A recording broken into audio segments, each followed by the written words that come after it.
Sociologia, algumas consequências da Revolução Industrial nas áreas, melhor dizendo, urbanas. Bom, a primeira consequência óbvia que a gente vê é que vai ter um crescimento no meio urbano. Né? Pela primeira vez na história, nós vamos ver uma modificação naquela balança entre meio rural e meio urbano. Pela primeira vez na história, nós vamos ver que as cidades vão começar a ter mais gente do que a zona rural.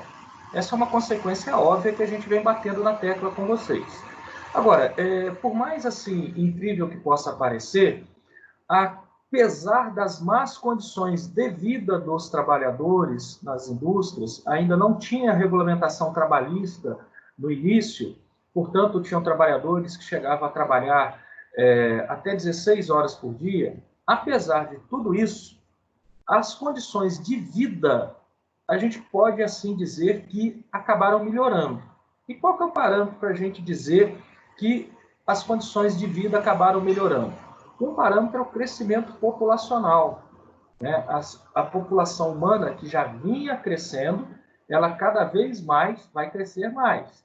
E vocês vão dizer, mas está crescendo mais porque está mais aglomerada. Não, não é só esse o parâmetro. Está crescendo mais também por causa disso, mas também porque, apesar da exploração, apesar das condições de vida ruins, o meio urbano ele vai propiciar mais acesso a remédios, mais acesso a médicos, mais acesso até mesmo a uma melhor alimentação. E aí a gente começa a ver que diminuíram o número de mortes, aumentou a expectativa de vida.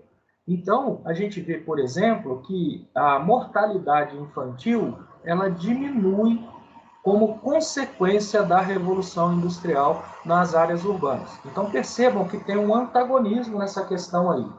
De um lado, uma exploração muito grande, como é até hoje, né? A lógica do capitalismo é a exploração do trabalho, né? Dentro daquela lógica da mais-valia.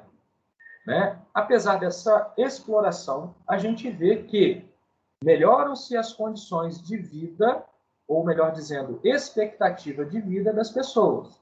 Então, antigamente, a expectativa de vida era muito menor do que é hoje. Um país como o nosso, o Brasil, por exemplo, que ainda não é um país plenamente industrializado, nós temos uma expectativa de vida da casa aí em torno de 70 anos de idade.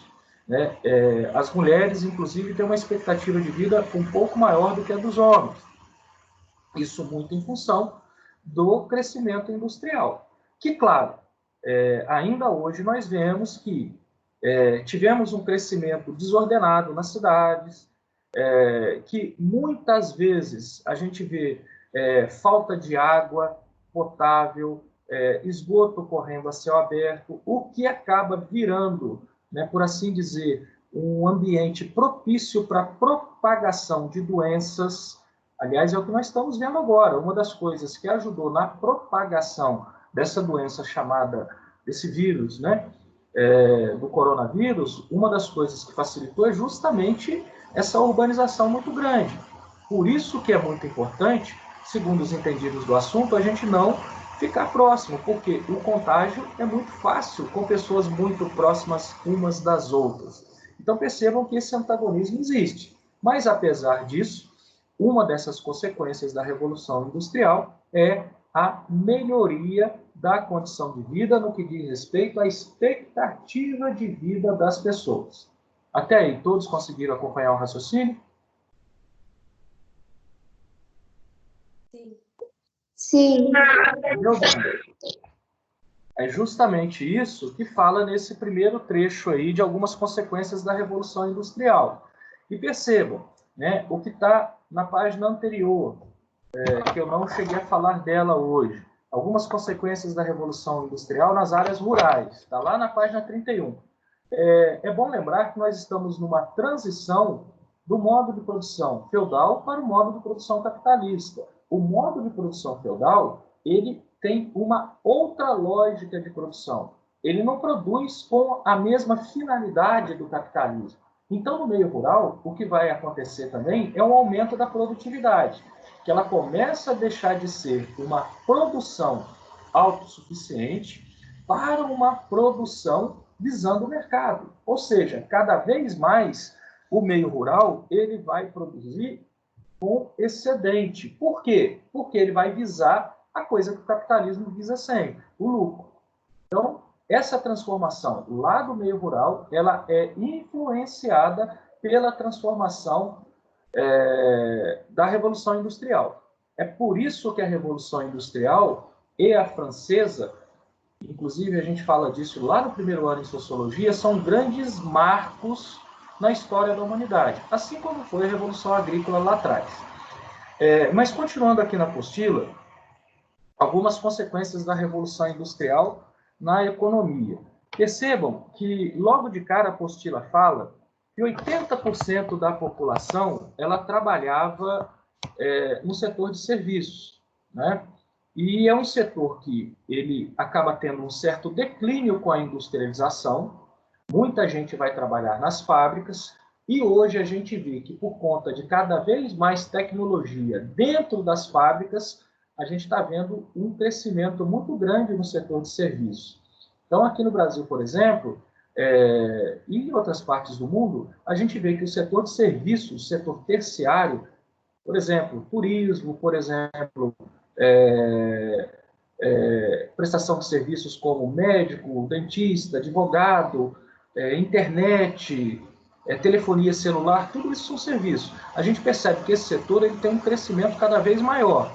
E a gente percebe também, num momento de crise, que muitas vezes esse setor sofre muito, especialmente nesses dias de coronavírus. Vocês devem ter visto o setor de transportes, como que esse setor sofreu uma grande retração. Setor de turismo, a mesma coisa. Então, vocês já devem ter notado como que o fluxo de ônibus nas rodoviárias diminuíram. Na rodoviária de Santa Rita mesmo a gente vê isso. Vocês devem ter visto também como que a gasolina baixou de preço. Tem uma conjuntura internacional do petróleo, mas também em função do coronavírus. Se tem pouca gente querendo comprar gasolina, a tendência do preço da gasolina é abaixar mesmo. Então, existe, eu sei disso, né, uma tendência internacional de maior oferta de petróleo que coincide justamente com uma demanda menor pelo produto. Então, essa conjunção de fatores levou, por exemplo, à queda do preço. Bom, mas uma outra coisa que a gente percebe, lá na página 34 da apostila, é que as empresas elas vão cada vez mais se unir dentro de um setor para fazer a produção. É aquilo que vocês já devem ter estudado lá em geografia, os chamados trusts. Trust quer dizer uma aliança, né? Aliás, o Felipe pode me ajudar, que eu sei que o Felipe é bom em inglês.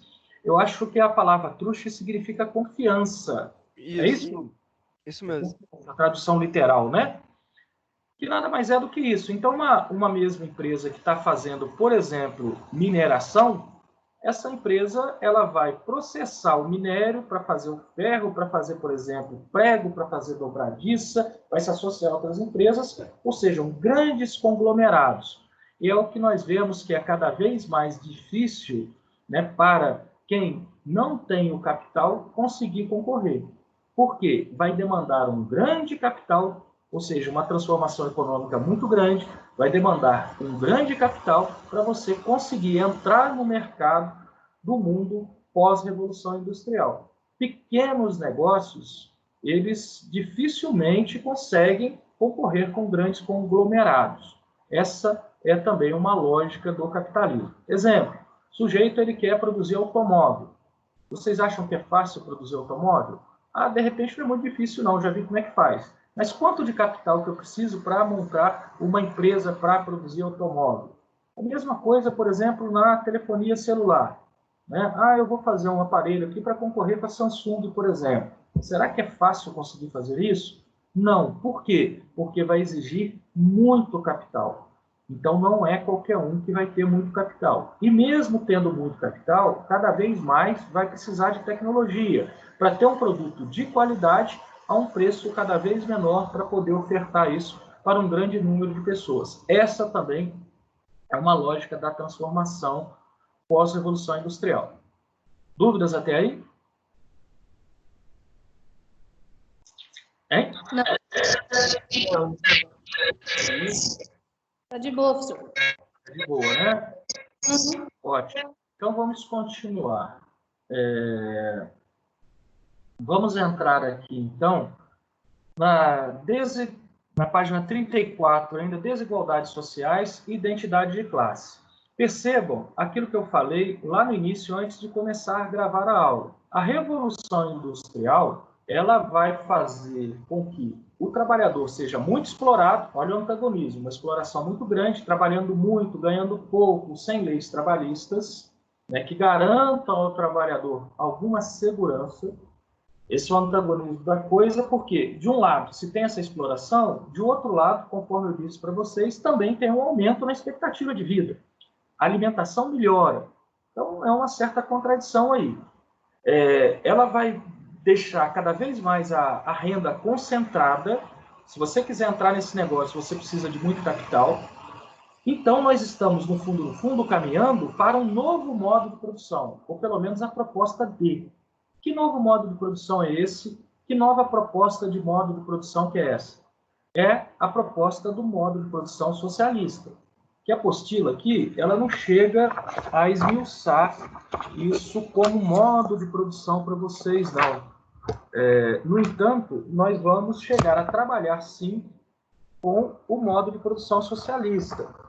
Para a próxima semana, a proposta, inclusive, é trabalhar um texto com o modo de produção socialista.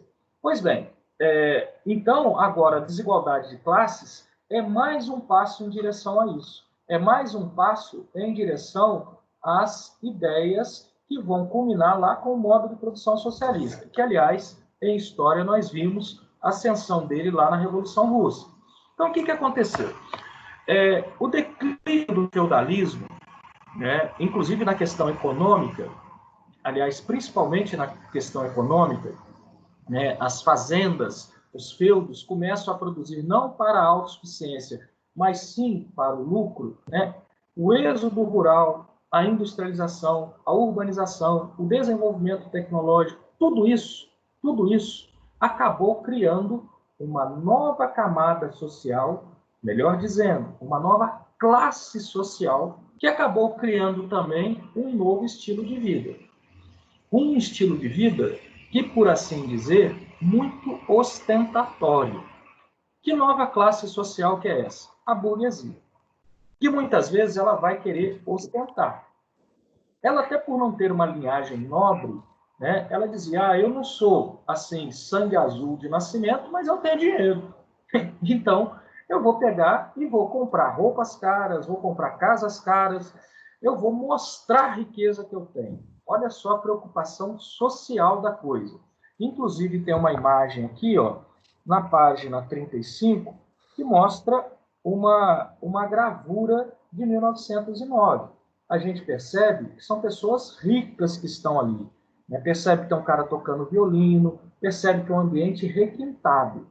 Isso é a ostentação que a burguesia faz. Ela vai pegar e vai ter um estilo de vida, como a apostila de vocês fala aí na página 34, ostensivo e suntuoso. O ano passado, eu cheguei a mostrar para vocês em Sociologia, vocês vão lembrar disso agora, que essa ostentação acontece nos dias atuais. Vocês se lembram daquele gordinho do outfit?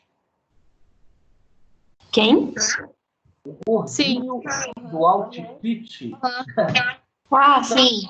Se vocês esqueceram, digitem aí no Google, no YouTube, melhor dizendo, gordinho do outfit.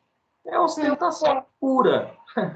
É o sujeito ostentando lá um cinto de R$1.000, um tênis de sei lá quanto, uma calça, uma carteira. Daí esse vídeo finaliza justamente com um gordinho que é uma figuraça. Vocês se lembram disso? Né? Então, beleza. Então, isso é nos dias atuais a ostentação que começou lá atrás. Esse estilo de vida no mundo ocidental, ele acaba sendo, assim, determinante, eu empreguei a palavra errada, esse estilo de vida que nós vivemos hoje, ele acaba se consolidando, melhor dizendo, na década de 1920, com aquilo que nós estudamos lá em História, o American Way of Life, o estilo de vida americano. E hoje nós vivemos muito, né, influenciados por aquilo, onde viver bem significa consumir sempre mais. Esse estilo começa com essa burguesia que ela precisa, ela tem essa necessidade social de mostrar aquilo que ela tem.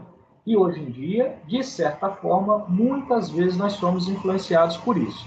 Bom, mas além de toda essa questão, né, de querer mostrar, de querer ostentar, o que nós vamos ver é que nós vamos ter, de um lado, uma classe social que detém as indústrias, as máquinas, as riquezas, e, de outro lado, uma classe que, vindo muitas vezes do meio rural, chega sem recursos nas cidades, sem qualificação nas cidades, que não vai ter outra coisa a não ser o quê? A sua força de trabalho que ela é obrigada a vender.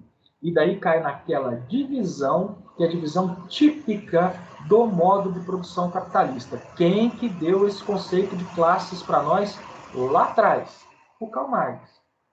A grande importância do Karl Marx para nós aqui na sociologia é esse conceito de divisão de classes.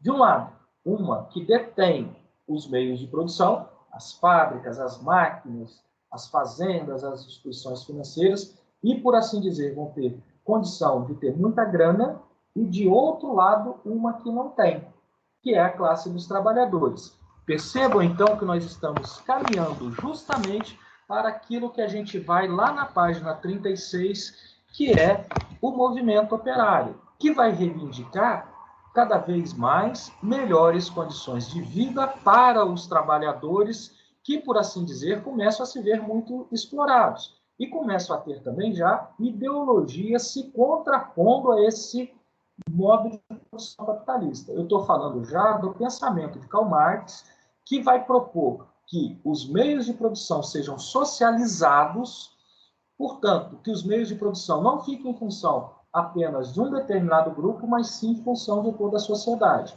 Nada mais é do que caminhando para a proposta de uma revolução socialista, ou seja, caminhando para o modo de produção socialista. Então, o movimento operário, ele no fundo, né, ele tem assim como plano de guerra, plano de luta, como meta, uma sociedade mais justa e igualitária.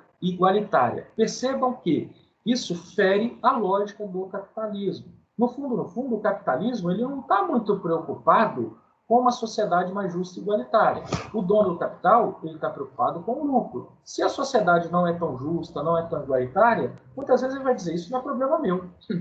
Isso é problema do mundo, que é do jeito que é. Né? Então, a proposta socialista ela vai ser diferente. Ela vai propor que os meios de produção fiquem nas mãos do Estado, para o Estado poder gerenciar isso e distribuir da melhor maneira possível na sociedade. Ou seja, não tem como objetivo o lucro, tem como objetivo a satisfação das necessidades sociais. Beleza? Entenderam até aí? Sim. Ótimo. Sim. O modo de produção socialista, não, desculpa, chega a falar no texto aqui, e é muito importante que a gente veja como que os trabalhadores vão convencer, então, os empresários a melhorarem as condições de vida, através de um instrumento como, por exemplo, a greve, tá? Que é utilizado até nos dias atuais. Então, é muito importante para o crescimento das leis trabalhistas que os trabalhadores consigam se reunir dentro de, por exemplo, sindicatos. Hoje em dia tem-se muito, eu não estou emitindo juízo no que eu vou falar aqui não, mas eu vejo que tem-se muito uma rejeição ao movimento sindical. Verdade, tem-se muito essa rejeição. Tem muita gente que fala que sindicato junta lá, o pessoal não trabalha e recebe. É verdade, mas foi graças ao movimento sindical que nós conseguimos, por exemplo, aqui no Brasil, jornada de trabalho de 8 horas diárias, descanso semanal remunerado, férias remuneradas, entre outras garantias para o trabalhador. Entenderam bem a lógica da coisa? De novo, um certo antagonismo. As pessoas xingam, nos dias atuais, muitas vezes, os sindicatos, mas elas esquecem que muito daquilo que elas têm enquanto conquista como trabalhador veio graças a esses movimentos sindicais lá de trás que conseguiram, através de mobilização dos trabalhadores, por exemplo, com greves, forçar o empresário a melhorar as condições. Beleza? Dúvidas, meus amiguinhos? Giovana? Não. Não. Boa. Ótimo. Daí depois, meus amiguinhos, tem aí na página 41 algumas atividades que eu coloquei lá no plano de estudos para vocês fazerem, tá? E daí, claro, eu não vou falar das atividades agora, porque eu quero que vocês façam com calma e postem até sexta-feira lá no item atividades, tá? Para que eu possa depois verificar quem fez, quem não fez, se está certo, está errado e assim por diante. Beleza? Sim. Beleza. Ô, professor, Pois não. é para fazer aquela redação que está no jogo de atividades? Não. Inclusive, se você verificar lá, que está proposto em Sociologia, está falando assim, ó, que é para fazer os exercícios 1, 2, 3 e 5. O 4 não precisa fazer. Ah, É tá. justamente o que você perguntou. Tá? Tá. Se der uma lida de atenção lá, você vai ver que não é para fazer. Mas se você quiser fazer, até mesmo para treinar aí, para a redação, pode fazer. Tá? Mas não é o que eu vou avaliar, tá bom? Tá, obrigada. Quem perguntou? Quem perguntou? Maria Eduarda. Ah, tá. Beleza, Maria Eduarda. Maria Eduarda e demais amiguinhos, nós vamos agora para História. Portanto, peguem, por favor, a apostila 14. E, se possível, quem tiver com computador, abram aquele mapa da Segunda Guerra Mundial. Lembra que eu passei para vocês um mapa animado da Segunda Guerra Mundial na aula passada?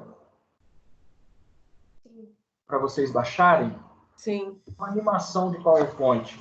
Eu vou, inclusive, compartilhar esse mapa com vocês aí. Tá? Eu levei um susto, porque ele tem o sonzinho das explosões. Tem. Eu levei um... Nossa Senhora. Ele tem uns barulhinhos mesmo. Se não tomar cuidado, assusta. Vocês estão vendo o mapa aí na tela de vocês? Sim. Sim. Bom, eu vou fazer uma retomada rápida da semana passada e nós paramos justamente no momento que a Inglaterra é atacada pela Alemanha, mas resiste ao ataque. E a Alemanha vai virar-se para o lado da União Soviética. Foi aqui que nós paramos na aula passada. Então, como que começa tudo? Percebam aqui o mapa. Alemanha, tá, que tinha uma área desmilitarizada. Percebam, isso aqui é território alemão, mas é desmilitarizado. Então, o que a Alemanha faz? Ela ocupa essa área. É aqui que você se esconde, esse barulhinho. Daí depois, daí tem essa região fronteiriça com a Tchecoslováquia aqui, que são os Sudetos da Tchecoslováquia.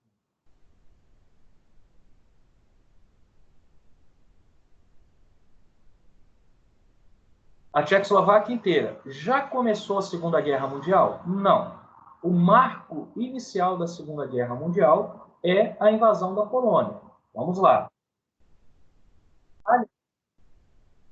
Aquilo que eu falei para vocês que é o eixo Roma, Berlim, Tóquio, Itália, Alemanha e Japão. A invasão da Polônia. Antes, porém, da invasão para a Polônia, a Alemanha faz um pacto de não agressão com a União Soviética. Qual que é a ideia disso daqui? Que a Alemanha possa conquistar todo o Ocidente sem ter que se preocupar com o Oriente. Aquilo que causou um problema grande para a Alemanha na Primeira Guerra Mundial. Ela não quer que isso aconteça na Segunda Guerra.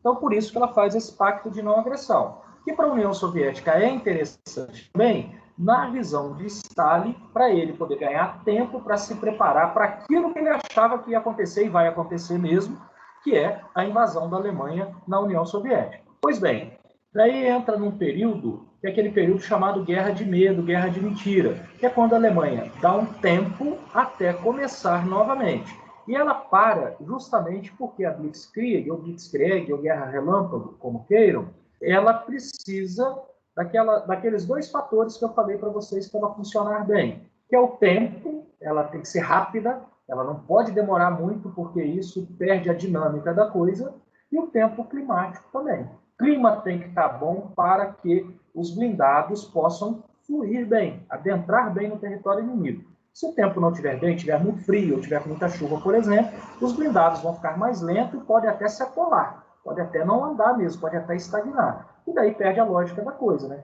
Aquilo que era para ser rápido, começa a ser devagar. Mas depois que ela passa esse período, já em 1940, em abril e maio de 1940, ela volta ao ataque. E aí ela vai para os países aqui ao norte. Opa!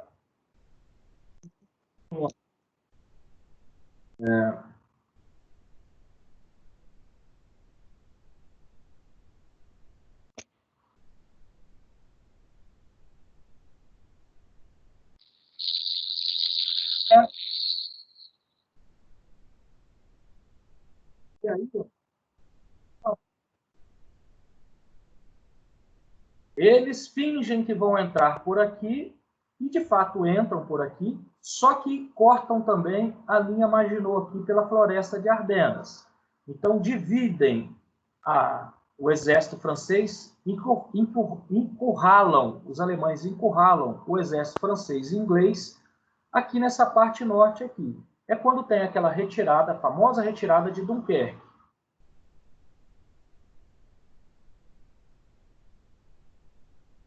Já era a França. E aí as bandeirinhas aqui indicam para nós, esse governo aqui, um governo dos franceses em colaboração com os nazistas, chamado governo de Vichy. E essa parte aqui é administrada diretamente pela Alemanha. Falta o que agora? A Inglaterra. O problema é que a Inglaterra é poderosa, e o problema é que a Blitzkrieg não vai funcionar na Inglaterra, porque os tanques não têm como atravessar o Canal da Mancha. E aí é quando tem o ataque aéreo.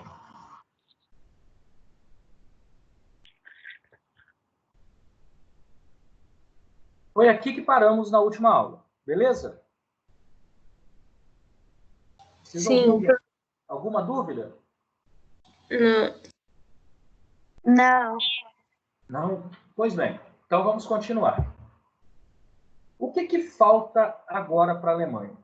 O Hitler, é claro que ele não gosta do revés que ele tem na Inglaterra, mas ele acaba minimizando o fato. Ele fala, quer saber de uma coisa? A Inglaterra está isolada lá.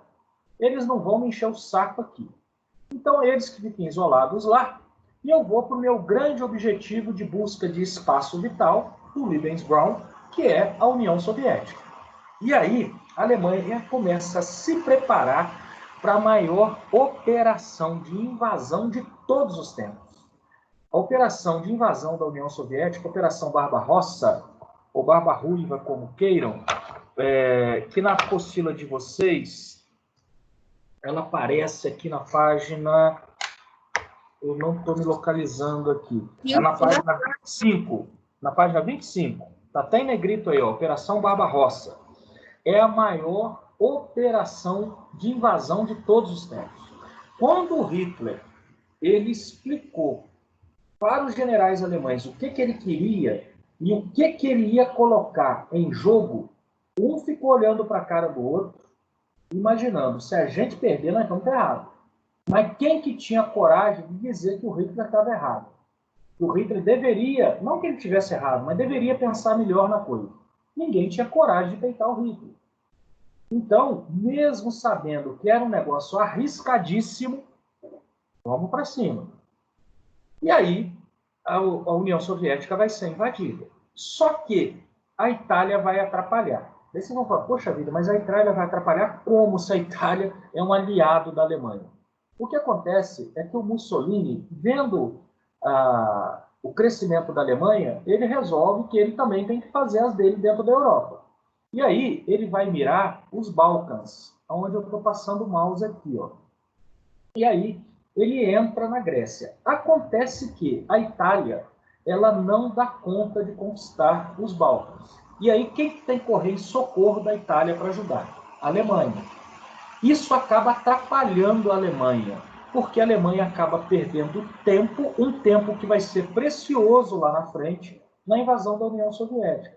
Percebam, o fator tempo climático é muito importante. Um mês que atrase aqui na conquista da Grécia é um mês que atrasa na invasão da União Soviética, é um mês cada vez mais próximo do rigoroso inverno soviético. Perceberam, então, que quando a Itália quer brincar de Segunda Guerra Mundial e não dá conta de enfrentar a Grécia, a Itália é uma comédia nesse sentido. Pois, se você quer entrar numa guerra do tamanho da Segunda Guerra Mundial e não dá conta de invadir a Grécia, não dá conta de conquistar a Grécia, pelo amor de Deus, você não pode entrar numa brincadeira dessa. Tem que a Alemanha correr em socorro. Então, percebam que o Hitler, mais para frente, ele acaba até reconhecendo que a Itália mais atrapalhou do que ajudou.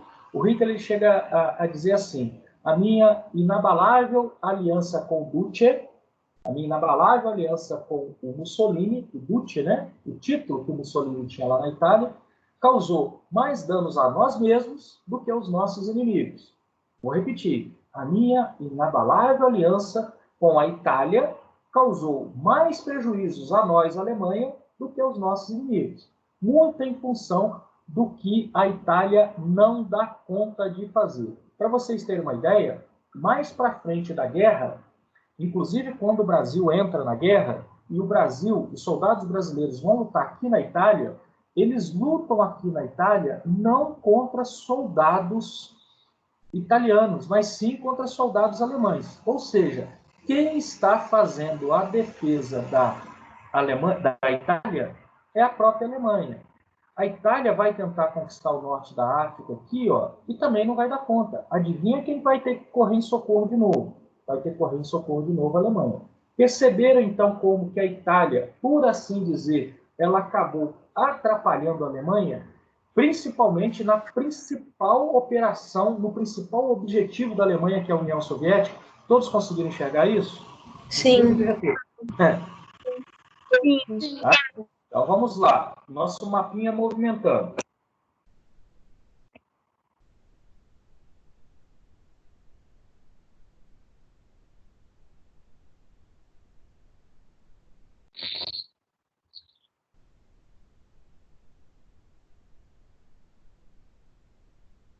Percebam, essa região toda aqui, ó, ou seja, todo o Mediterrâneo Norte sob o controle da Alemanha e do seu aliado Itália, né, que, conforme eu expliquei para vocês, acabou atrapalhando mais do que ajudando.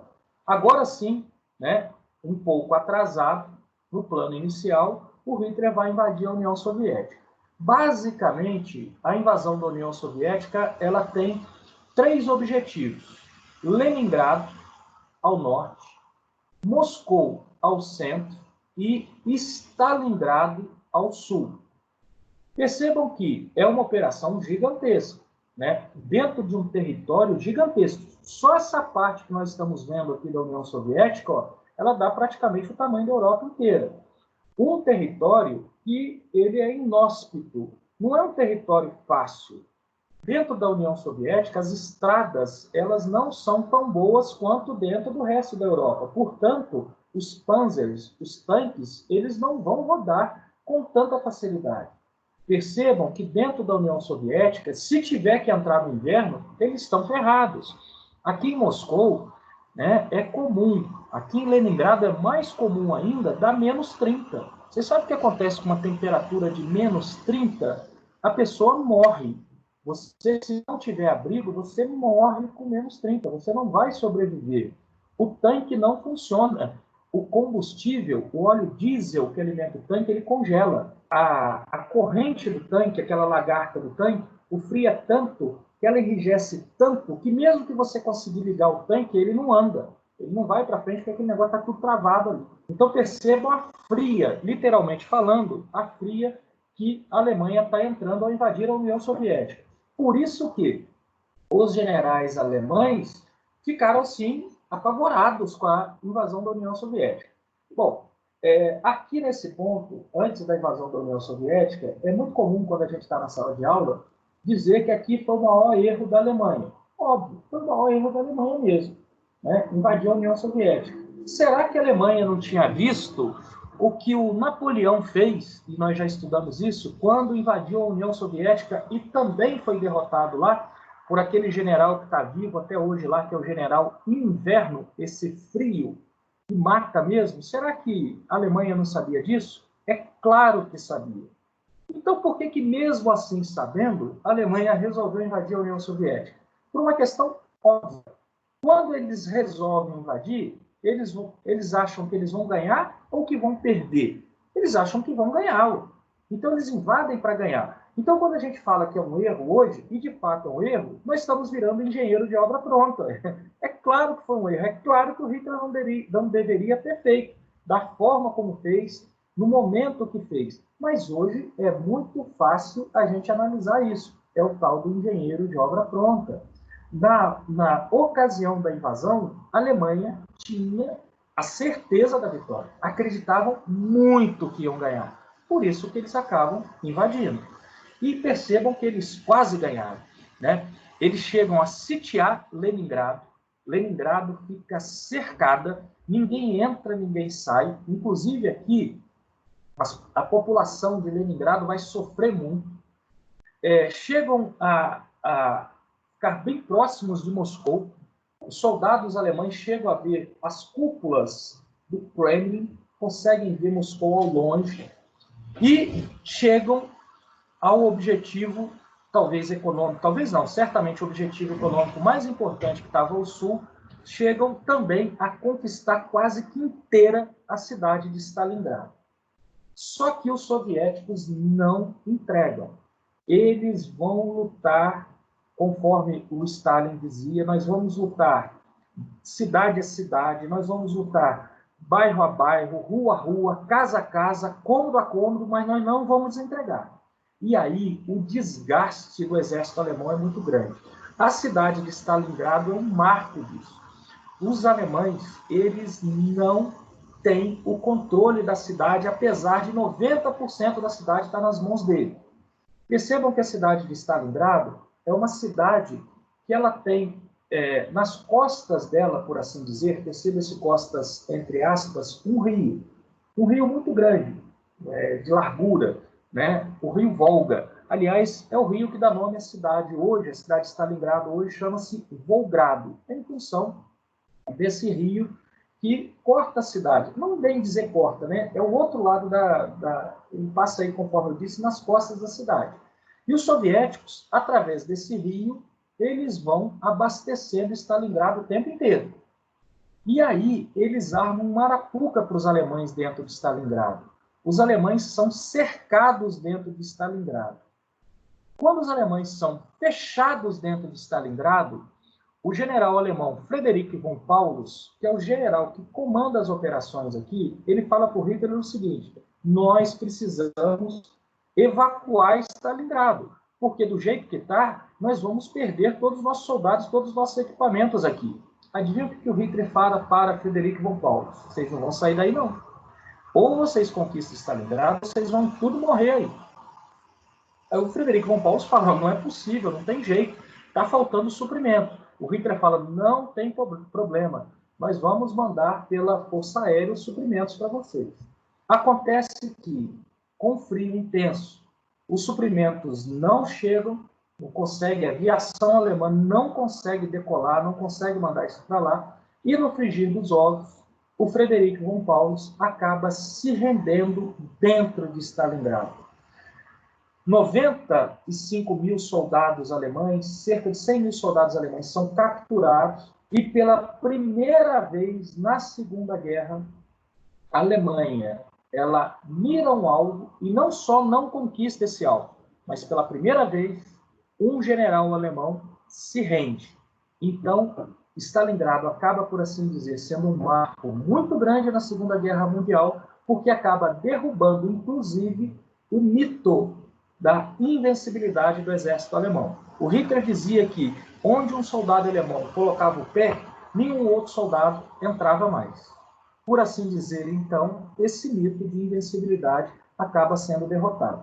Perceba a animação do nosso mapa.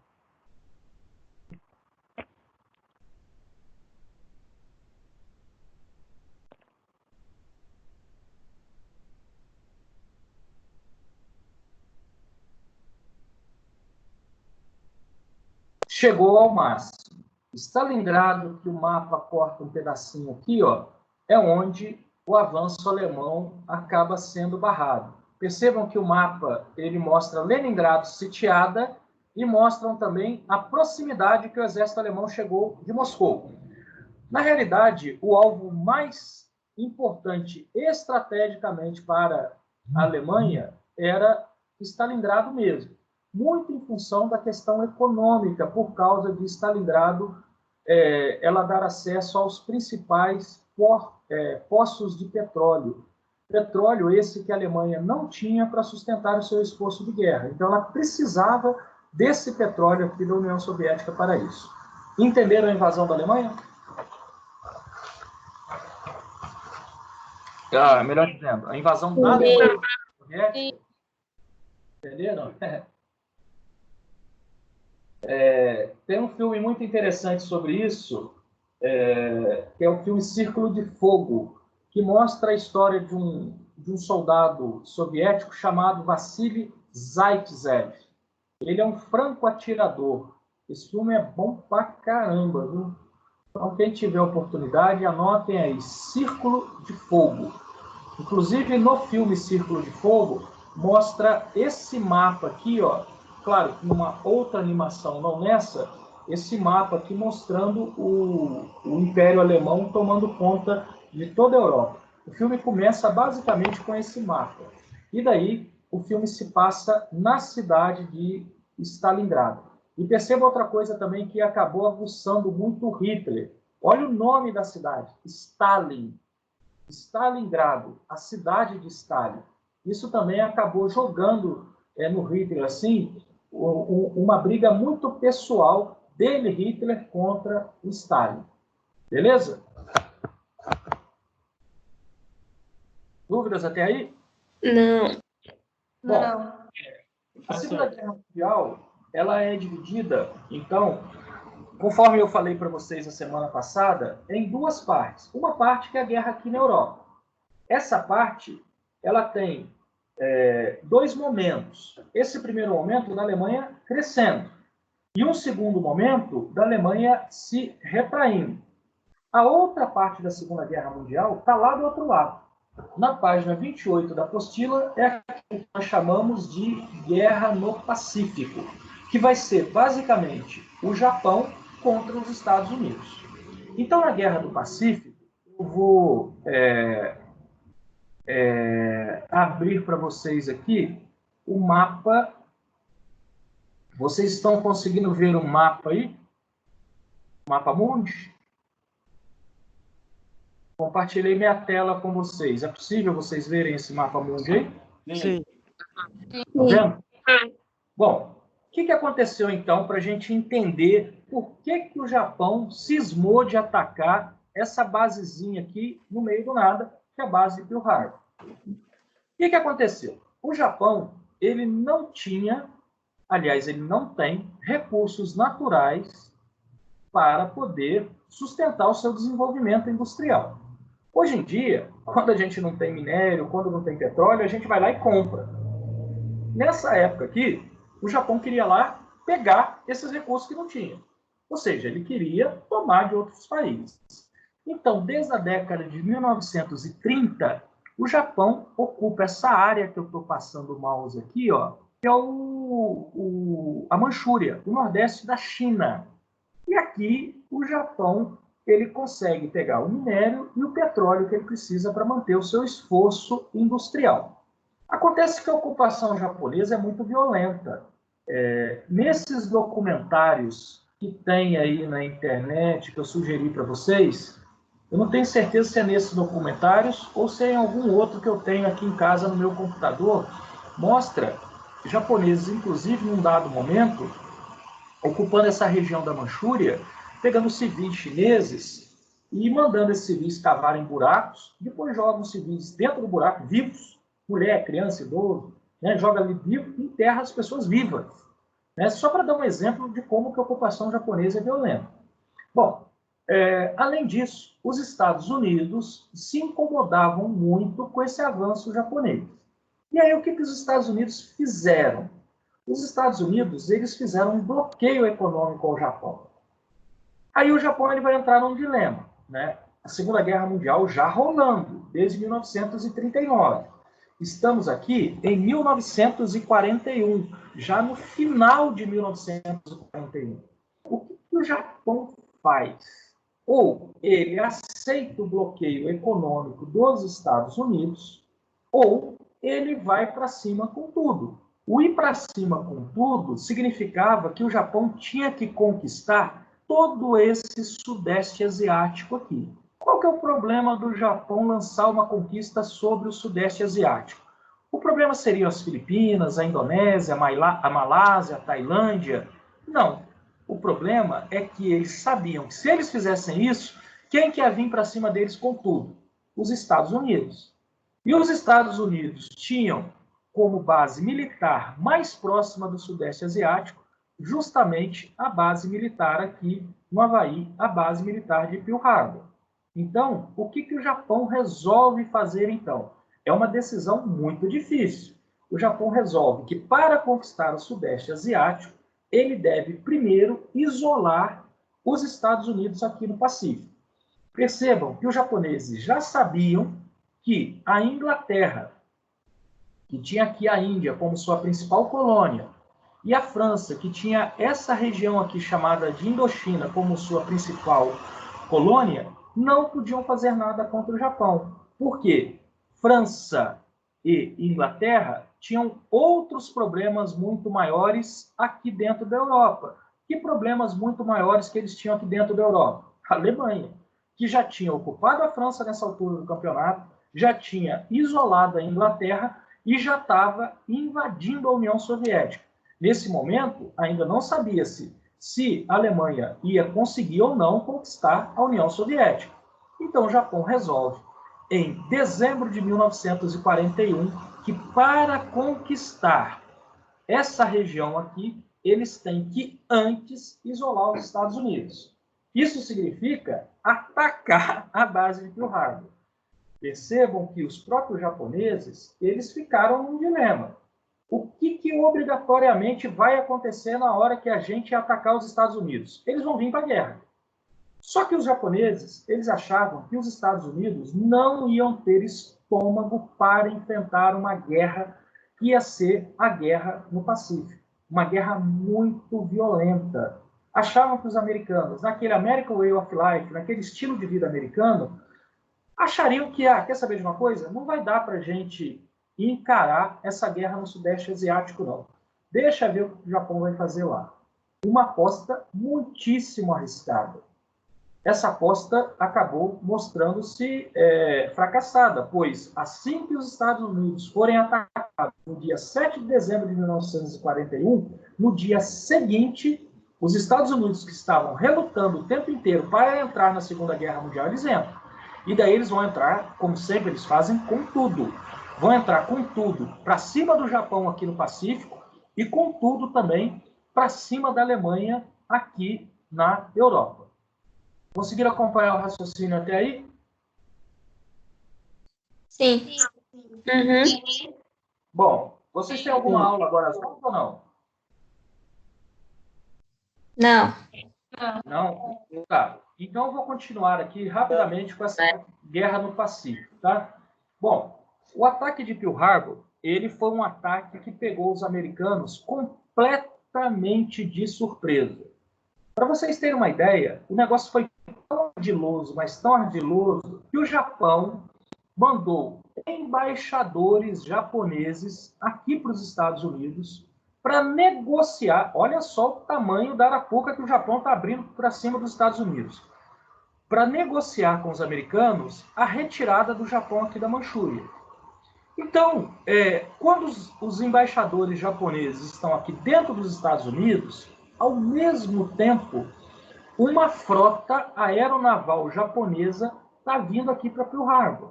Olha só o tamanho da armadilha que o Japão está colocando para cima dos Estados Unidos. Os Estados Unidos não imaginavam nunca, mas nunca, que no mesmo momento que o Japão está negociando a saída da Manchúria, inclusive com embaixadores aqui dentro do território americano, eles pudessem estar tramando um ataque aos Estados Unidos.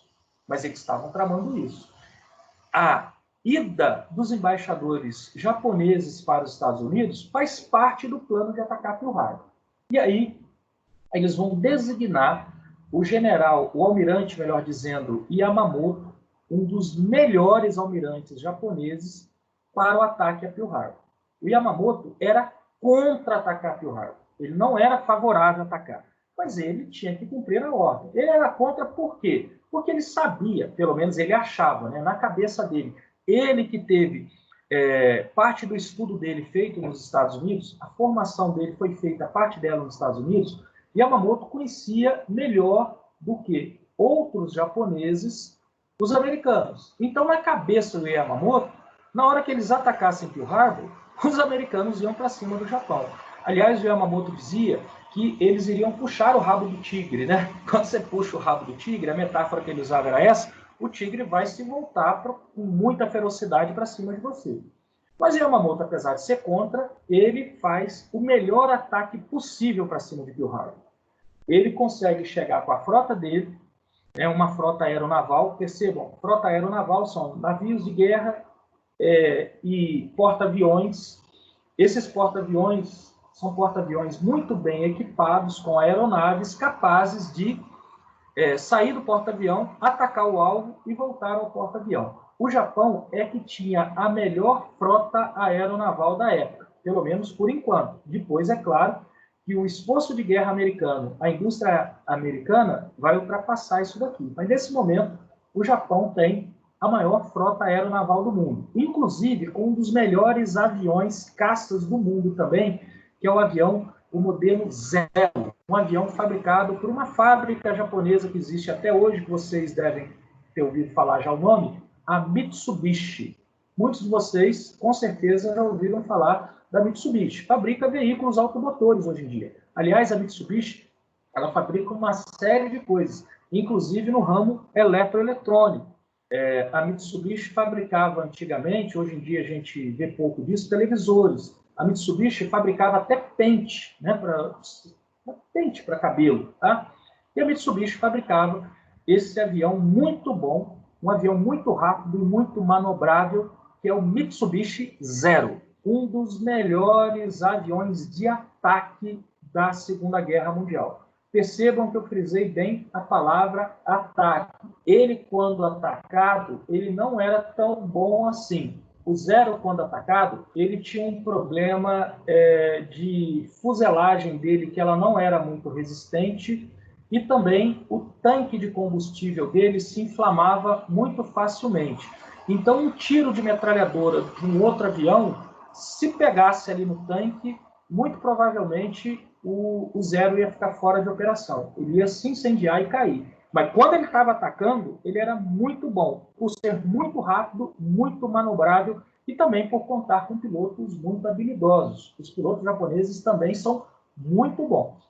Pois bem, então, colocada toda essa estrutura japonesa de ataque, no dia 7 de dezembro de 1941, de manhã, a frota do Yamamoto já estava ancorada a uma distância que dava autonomia para os aviões irem e voltarem, saírem dos porta-aviões, atacarem Pearl Harbor e voltarem. Então, às 6 horas da manhã, os aviões começam a decolar.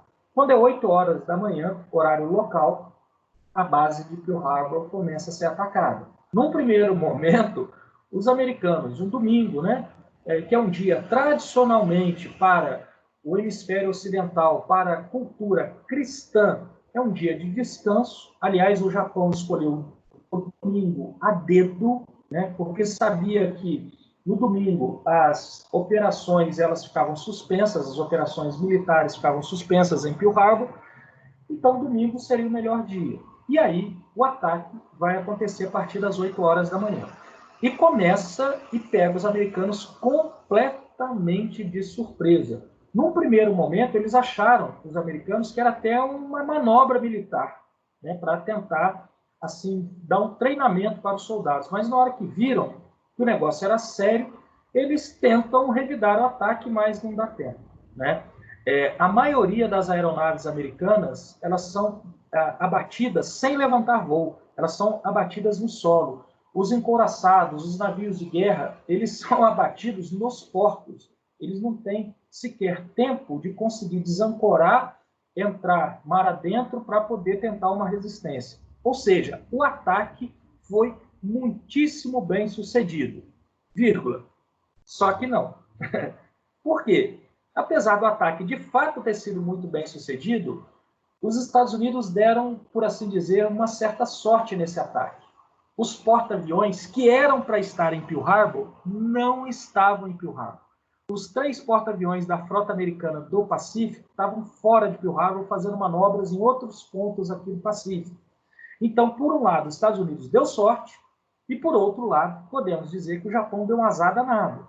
Porque ele poderia ter varrido a marinha americana de uma vez só do Pacífico. Isso acabou não acontecendo. O ataque foi muito bem sucedido, porém, faltou derrubar a principal força de uma força aeronaval, que são os porta-aviões que foram preservados. Esses porta-aviões preservados são os que os Estados Unidos vão usar 6 meses depois, apenas 6 meses depois, para virar a guerra contra o Japão aqui no Pacífico, na famosa Batalha de Midway, quando, dessa vez, em Midway, os japoneses não vão fazer conforme fizeram em Pearl Harbor, pegar os americanos de surpresa. Em Midway, ao contrário, são os americanos que vão acabar pegando os japoneses completamente de surpresa. Percebam, Pearl Harbor é a ponta do iceberg de algo muito maior que o Japão quer. Na realidade, o Japão não quer Pearl Harbor. O Japão quer o Sudeste Asiático. Para isso, ele precisa isolar os norte-americanos. Na prática, não é o que vai acontecer. Apesar do ataque ser bem sucedido, de certa forma, eles não isolam os americanos completamente. Aliás, ao contrário, eles colocam os Estados Unidos na guerra. Então, a partir de Pearl Harbor e a partir de algo que acontece aqui na União Soviética, um pouco antes, melhor dizendo, um pouco depois de Pearl Harbor, né? Pearl Harbor em dezembro, a derrota em Stalingrado em janeiro, né? Dezembro de 41, janeiro, aqui que vai acontecer a derrota em Stalingrado, a guerra ela vai entrar numa outra fase, que é a fase de encolhimento do eixo. É quando a Alemanha ela começa a ser atacada e ser pressionada a voltar para dentro da Alemanha pela União Soviética, e o Japão, os Estados Unidos fazem um cinturão aqui em volta do Sudeste Asiático, cuja ideia é fazer com que o Japão não cresça mais. A partir daí, o Japão começa a ser sufocado pelos Estados Unidos aqui, e a Alemanha começa a ser sufocada em 3 frentes. Uma primeira frente pela União Soviética aqui, uma segunda frente pela Inglaterra e Estados Unidos aqui no norte da África. Essa segunda frente nós chamamos de segunda frente, que é a do sul, que ela vai entrar aqui pela Itália para chegar até a Alemanha, e uma terceira frente aqui na Europa, que é a frente do famoso dia D, quando em 5 praias dessa região aqui, que é a região da Normandia, soldados americanos, ingleses e canadenses desembarcam na maior operação anfíbia de toda a história para abrir uma outra frente contra a Alemanha. Então perceba o que vai acontecer com a Alemanha. A Alemanha vai ser sufocada pela União Soviética por aqui, pela Inglaterra e Estados Unidos, e também soldados brasileiros aqui pela Itália, e por uma outra frente liderada também pelos Estados Unidos, por aqui pelo Oeste.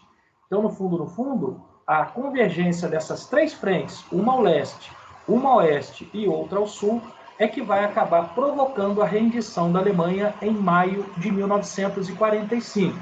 E, posteriormente, a rendição do Japão em setembro de 1945. Rendição essa que vai acontecer depois das duas bombas atômicas, as bombas de Hiroshima e Nagasaki.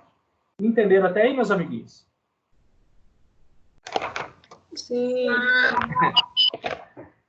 O negócio é feroz. O que ilustra... Oi? Nessa época da guerra, quem que era o líder da Rússia mesmo? O Da Stalin. União Soviética? O Stalin. Ah, beleza. O líder dos Estados Unidos era o Roosevelt. Da Inglaterra, o Churchill.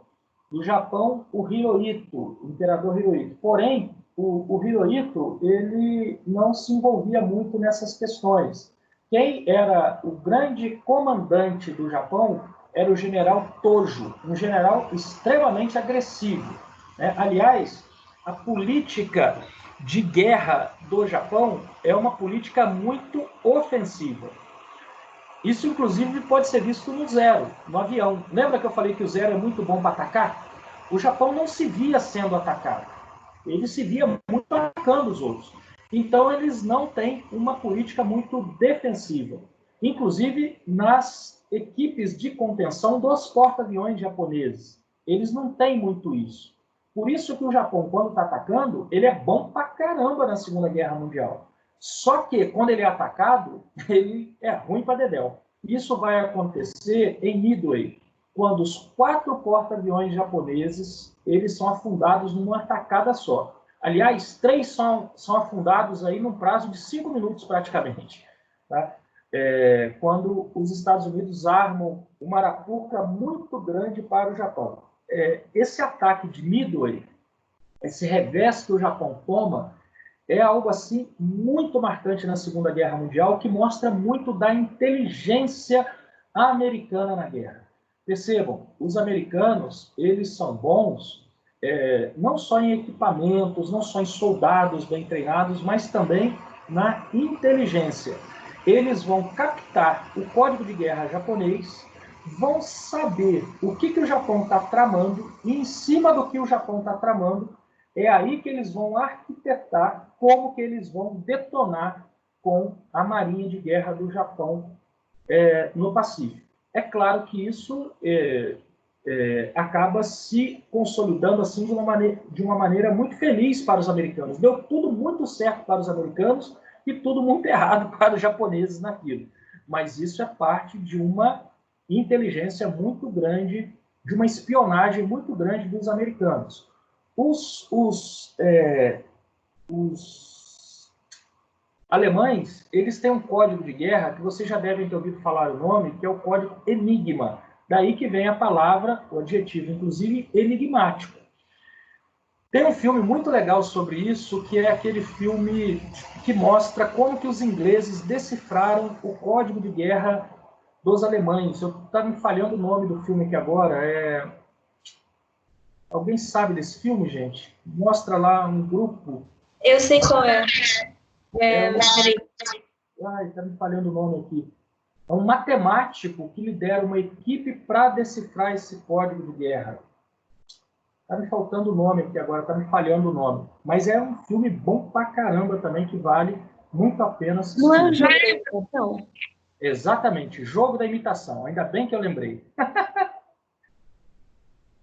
Foi a Bianca que falou? Foi. Obrigado, Bianca. Nada, professor.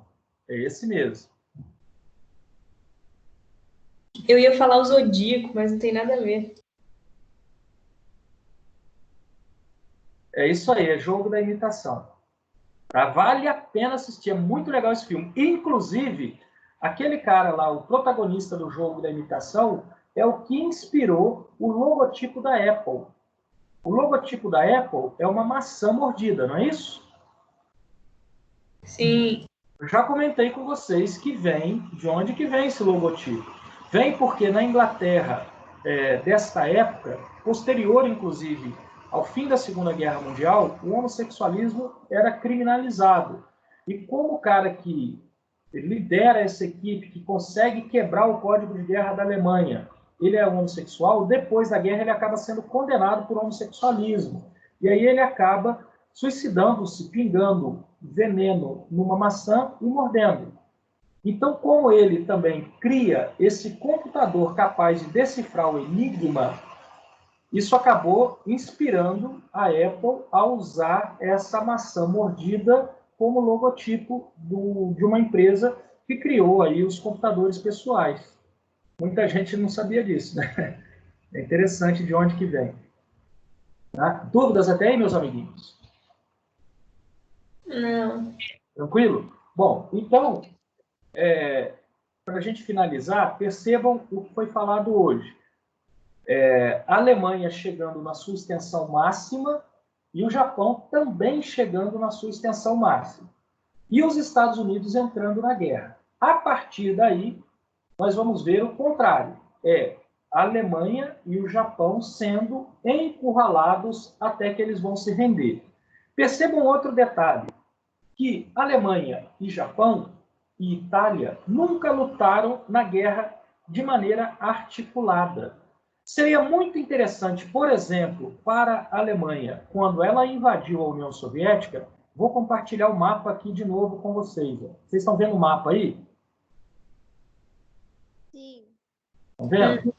Sim. Olha só, quando a Alemanha invadiu a União Soviética, se o esforço de guerra de Alemanha, Itália e Japão estão juntos, estão trabalhando em conjunto, o que o Japão deveria fazer no momento que a Alemanha está invadindo a União Soviética aqui? Obviamente, ele deveria deixar os interesses particulares dele de lado e invadir a União Soviética por outro lado aqui, para desviar a atenção soviética. Mas não é isso que acontece. Por quê? Porque Alemanha, Itália e Japão nunca vão lutar de maneira coordenada na Segunda Guerra Mundial. Diferentemente dos aliados, que a partir de agora são Reino Unido, França, que mesmo ocupada tem uma resistência, União Soviética e Estados Unidos. Ou seja, a Alemanha está numa fria danada, porque aqui contra ela agora vai ter, olha só, que briga de cachorro grande, União Soviética, Inglaterra, Estados Unidos e França. Olha que encrenca que a Alemanha entrou. E de outro lado, o Japão, que tem os Estados Unidos indo para cima deles aqui. E depois, no finalzinho, a Rússia também começa a expulsar o Japão dessa região da Manchúria aqui, ajudando os Estados Unidos no esforço de guerra contra o Japão. Perceberam como que a articulação do lado dos aliados é muito maior do que a articulação do eixo contra os aliados. É isso que eu quero que vocês percebam nesse momento, beleza? Certo. Sim, professor. Então, a semana que vem, nós vamos finalizar com isso, com o outro lado, né? A Alemanha se rendendo e o Japão se rendendo também. Beleza, meus amiguinhos? Beleza. Beleza. Legal. Beleza. Valeu, professor. Estão gostando aí da Segunda Guerra? Oh, mó loucura, velho. Muito da hora. É muito Da hora. interessante. Professor, Melhor Oi. do que Império eu Inca e tenho uma Azteca. dúvida. Melhor que... Império Inca e Azteca. Ah, é melhor sim, é mais interessante. E tem mais, viu, Bianca? Tem mais também material de apoio, conforme eu já falei para vocês, daqueles vídeos que eu sugiro para vocês.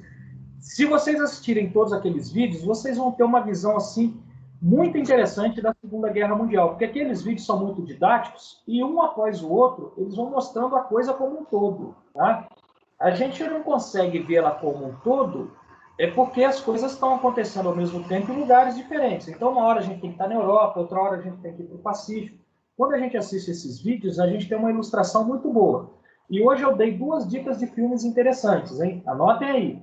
Uma, Círculo de Fogo, que mostra a Batalha de Stalingrado. A outra, O Jogo da Imitação, que mostra quando a Inglaterra quebra o código de guerra da Alemanha.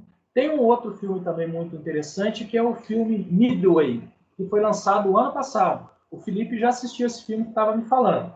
Ele não é um filme assim tão bom, tal, mas é um filme que mostra um pouco dessa batalha aeronaval que acontece no Pacífico. Mostra, inclusive, o ataque de Pearl Harbor. Vocês veem os aviões japoneses entrando em Pearl Harbor assim, de uma forma muito ilustrativa. Concorda comigo, Felipe? Sim, sim. Ele é mais romantizado também. Concordo. Ele é bem romantizado, mas mostra esses ataques assim de uma forma bem legal, né? Eu curti, professor. É legal, sim, vale a pena, tá? Então, meus amiguinhos, vamos encerrar por aqui, tá? Eu vou interromper a nossa gravação e depois eu vou disponibilizar essa conversa que nós tivemos hoje lá no Moodle também, tá? Tanto em Sociologia quanto em História. Qualquer dúvida, o fórum está aberto, vocês, por favor, coloquem lá. Beleza? Beleza. Beleza. Beleza. Já vou adiantar semana que vem outra videoaula nesse mesmo horário, tá? Daí eu deixo o link da semana que vem lá no Moodle também. Beleza? Beleza. Beleza, professor. Tchau. Tá bom. Até mais. Grande Falou, abraço. professor. Até mais, Obrigada. professor. Obrigada. Valeu. Tamo junto. Um abraço a todos, um abraço aí nos papais e nas mamães, tá bom? Tchau. Abraço pro senhor também, professor. Tchau, professor. Falou. Valeu.